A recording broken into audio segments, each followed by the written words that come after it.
নন্দিনী যে সঁচাকৈ ওপৰৰ মাল আমি সেইদিনে গম পালো যে ইউএছটিএমৰ মালিকৰ কথা আহিল বোলে ইউএছটিএমৰ মালিকে আপোনালোকক মাতিছে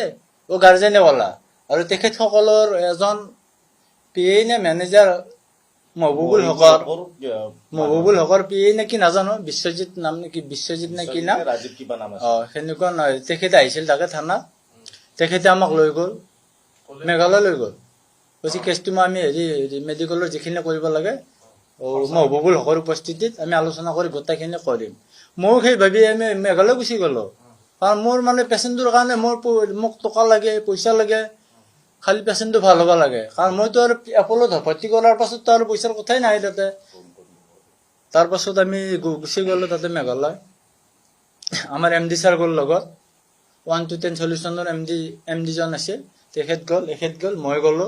আৰু তেখেতৰ পিএ জন গ'ল পিএ নে কি নাজানো আৰু তেখেতৰ সহায়কাৰী বিশ্বজিৎ বোলা এজন ব্যক্তি মেঘালয়ত লৈ গ'ল ইউএছটিএমত বহিলো আমি তাতে মহবুবুল হকৰ লগত আমি কথা পাতিলো মহবুবুল হকে তাৰ পৰা ফোন মাৰিছিল নন্দিনীক ফোন মাৰি গোটেই সমস্ত বিৱৰণ লৈ পেলাই আমাৰ লগত কথা পাতিছে কৈছে কি তোমালোকে চিন্তা কৰিব নালাগে ট্ৰিটমেণ্টৰ দায়িত্বত মই মিডলমেন হিচাপে মই থাকিলো আজি ভিতৰত 5 লাখ টকা তোমালোকক দিয়াৰ ব্যৱস্থা কৰি দিম মহবুবুল হকে দায়িত্ব লৈছে কৈছে কি 5 লাখ 3টা কিস্তিৰ পইচাটো পেমেণ্ট কৰিম মেডিকেলত যিমান হয় 5 লাখ টকা দিয়াৰ ব্যৱস্থা কৰিম মাজতে আৰু এটা পেমেণ্ট মেডিকেলত হ'ব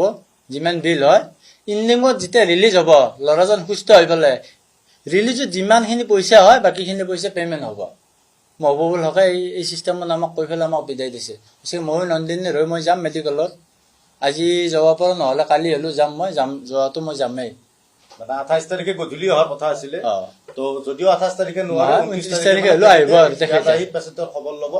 আৰু ইমানখিনিলৈ গেৰাণ্টি লৈছিলে নন্দিনীয়ে যদি ইফাল সিফাল কৰে তো মাজত মই আছো মোৰ লগত যোগাযোগ কৰিলে হ'ল মই গোটেইখিনি হেৰি কৰিম